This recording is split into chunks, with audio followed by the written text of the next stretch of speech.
Hey, how you doing? My name is Chris. Welcome to my shop.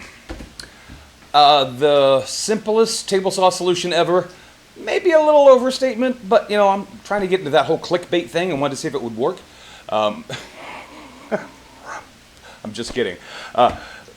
Seriously, have you ever done something in your shop for like forever? You've done things one way, and maybe there's another option to it, and then you go. Sometimes you'll use that other option instead, and it's kind of a pain, but you just kind of do it because it's part of the process, and you just that's no big deal. And then you see some guy doing the same thing that I was talking about, and he does it in the simplest fashion ever. And you look at that and you go, you look at him and you look at that and you go, that's genius. That is freaking genius. That is so simple, it is absolute genius. And then, I don't know about you, but I start to get a little ticked off at myself. I start going, why didn't I think of that? Why didn't I think of that? And facepalm, selfie. Yeah, that happened this week. And I'm going to share with you what it was. I'll do that next. Still can't believe I didn't think of that. What a dummy.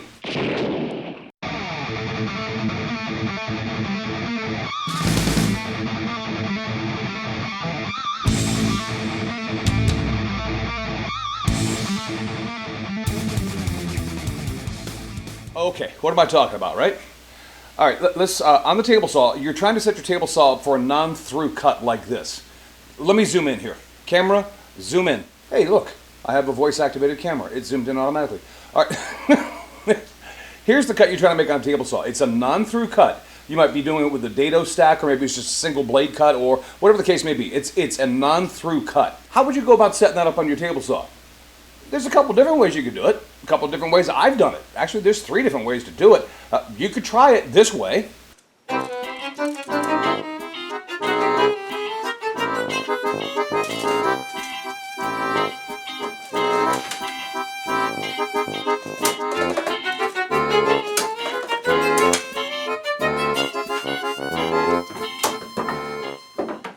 Yeah, I mean, that works, but you know what? Numbers and remembering, and sometimes that makes my head hurt. You could try it this way.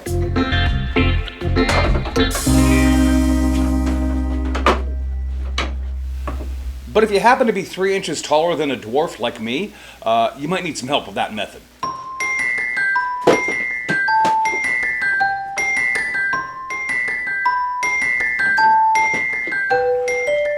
And that works.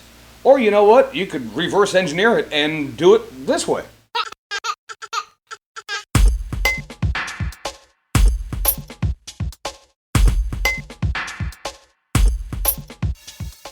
Yeah, either way.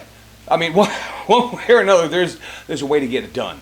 But there's a super simple way to do it without having to go through any of that. All right, 2 boards.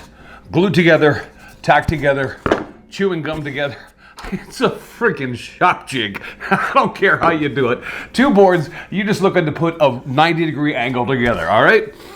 That side of the blade. All right, here you go. Here's the 2 boards we spit glued together.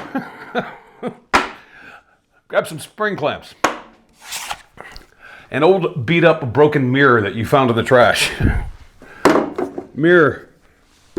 Spring clamps. Watch this.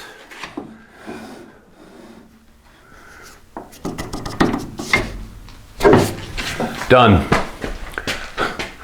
You can thank Charles Neal for that. Charles Neal. Never heard of him? You should acquaint yourself. He's got a channel on YouTube. He's got a website. cn-woodworking.com. Charles Neal. Thanks for making me feel like a dummy, Charles. Appreciate it. You guys have fun. Take care. Get out in your shops, make that first cut, and get something done. Simply. I'll talk to you later.